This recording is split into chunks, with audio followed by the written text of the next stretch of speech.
Hey guys, welcome back to another video. If you're new here, thank you so much for clicking on this video to watch. To my returning subscribers, thank you so much for the love and support, guys. You don't know how I appreciate this. I have most of you in my DMs on Instagram, like encouraging me to go for it and do more and more and more. Thank you so much for the positive vibes, for the support, the love, like everything. I really appreciate it. Okay, and God bless you.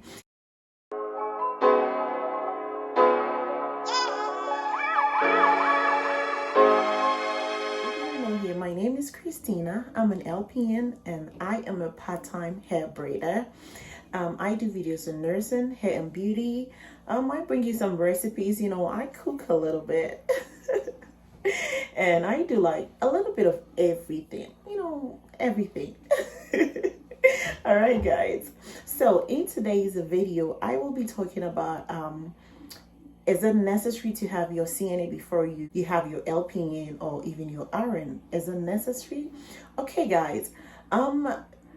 In my school, my LPN school, it was not a requirement, but I know some community colleges have, like, they require you to do your CNA before you go and have your RN or your LPN.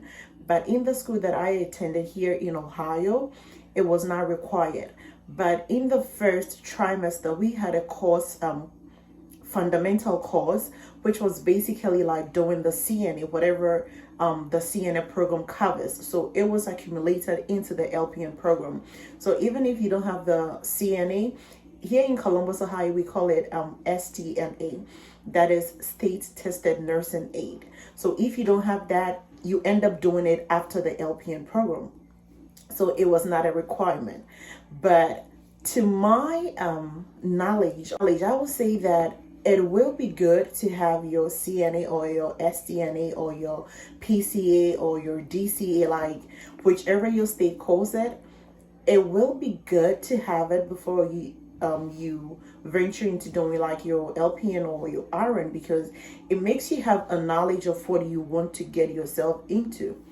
Okay, because I remember I made a video on how I got to know that nursing is really for me, and I will link it somewhere here so you can watch that video and know my story. I started off being an HHA before I became a CNA, and it really made me know that, like, this is for you, so keep going forward. Okay, so here's the case: if you start being like an HHA or a CNA or STNA and you feel, no, this is not for me, how much more will you enjoy being an LPN or like an RN? You will never have passion for it.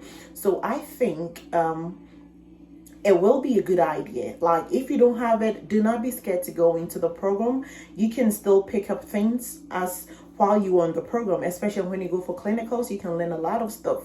Do not be discouraged if you are not an SDNA or a CNA. Just go ahead and do it. Focus on your education, and when you be on the clinical field, you can learn a lot of things. But I just say that if you have it, as a great step ahead, and it's a plus. Like, it builds your confidence.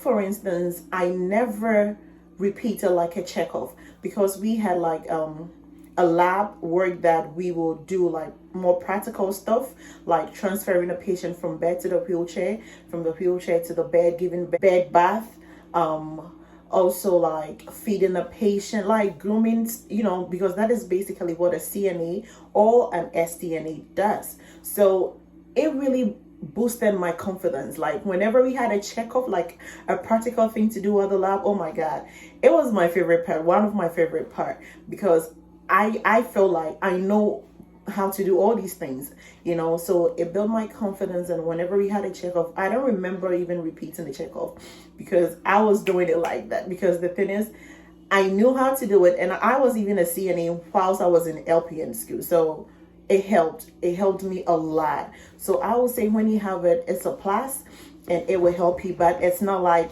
a necessary requirement that you have to have it. If you do not have it, do not be discouraged. You can still go ahead and enroll in the LPN or RN school and get things done.